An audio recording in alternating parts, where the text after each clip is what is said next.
नमस्कार दोस्तों, स्वागत है आप सभी का हमारे YouTube चैनल पे। हम ट्रांसफार्मर चैप्टर पढ़ रहे हैं और आज का हमारा टॉपिक रहेगा ऑटो ट्रांसफार्मर। आप ज़्यादा जानकारी के लिए हमारी वेबसाइट विजिट कर सकते हैं www.lomeshmahajan.com। चलिए आगे देखते हैं ऑटो ट्रांसफार्मर।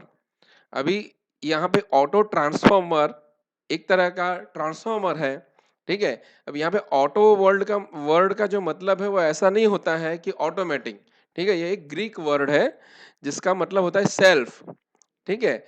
और N auto transformer is an electrical transformer with only one winding. The auto Greek for self, मतलब उसका मतलब होता है सेल्फ होता है, नहीं कि ऑटोमेटिक, ठीक है। To the single coil acting alone, not to any kind of automatic mechanism. इसमें क्या होता है ऑटो ट्रांसफार्मर और नॉर्मल ट्रांसफार्मर में फर्क क्या होता है कि ऑटो ट्रांसफार्मर में सिर्फ और सिर्फ एक ही वाइंडिंग होती है, ठीक है। जबकि हमने अभी तक देखा दूसरे ट्रांसफार्मर जो थे, जो नॉर्मल ट्रांसफार्मर है, उसमें क्या था कि प्राइमरी रहता था और सेकेंडरी रहता था, और दोनों जो होता है एक दूसरे से जुड़ी हुई नहीं रहती है, ठीक है। वो डिफरेंट रहती है, एक प्राइमरी रहती है और एक सेकेंडरी रहती है। दोनों के बीच में इलेक्ट्रोमैग्नेटिक इंडक्शन होता है जिसकी वजह से वोल्टेज जो है वो ट्रांसफर होता है, ठीक है। तो इसमें क्या होता है, इसमें एक ही वाइंडिंग होती है, ओनली वन वाइंडिंग, राइट। तो वो जो नॉर्मल ट्रांसफार्मर होता है वो प्राइमरी और सेकेंडरी के बीच में कोई भी इलेक्ट्रिकल कनेक्शंस नहीं होता है, जबकि ऑटो ट्रांसफार्मर का जो रचना है वो थोड़ी सी डिफरेंट है। तो चलिए देखते हैं। In auto transformer, portion of the same winding act as both the primary winding and secondary winding sides of the transformers.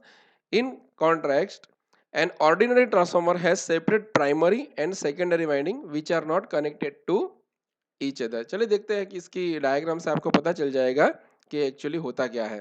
तो देखिए यहाँ पे ये दिया हुआ है, जैसे कि एक पूरी वाइंडिंग है, हम पकड़ लेते हैं इसका एरिया ए सी, ठीक है। यहाँ पे अभी N1 टर्न्स इसको मान लेते हैं, ये सारे टर्न्स को हम मान लेंगे N1 टर्न्स, ठीक है।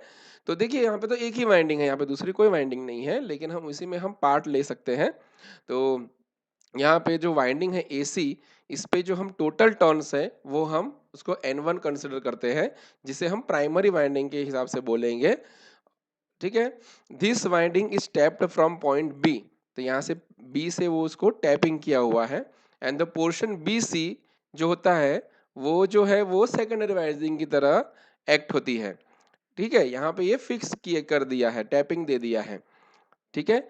तो अभी ये जो बीसी में जो टर्न्स है, नंबर ऑफ टर्न्स रहेंगे बीसी पोर्शन में, उसको हम N2 नाम दे देते हैं, ठीक है। मतलब N2 टर्न्स है, ये N1 पूरे के पूरे N1 टर्न्स है और ये BC में N2 टर्न्स है, ठीक है।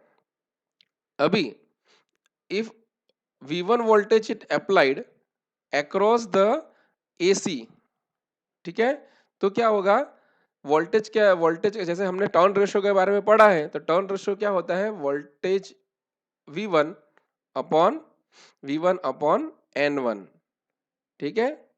तो ये जो AC है इसमें टर्न रेशियो क्या रहेगा, V1 अपॉन N1, ठीक है।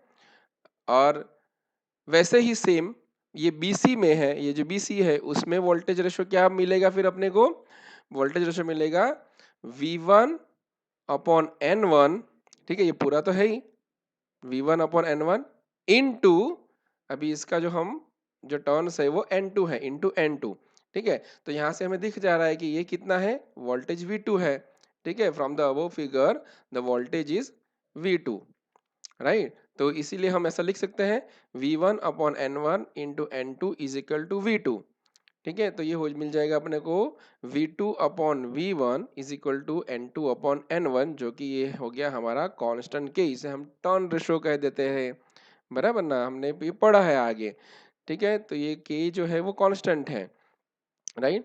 As BC portion of the winding is considered as a secondary, it can easily be understood that the value of constant K is nothing but the turns ratio or voltage ratio of the auto transformer. When load is connected between secondary terminals, means between B and C, load current जो है मतलब यहाँ पे हमने load connect किया है B और सी के बीच में, तो लोड करंट I2 जो है वो फ्लो होना चालू हो जाएगा।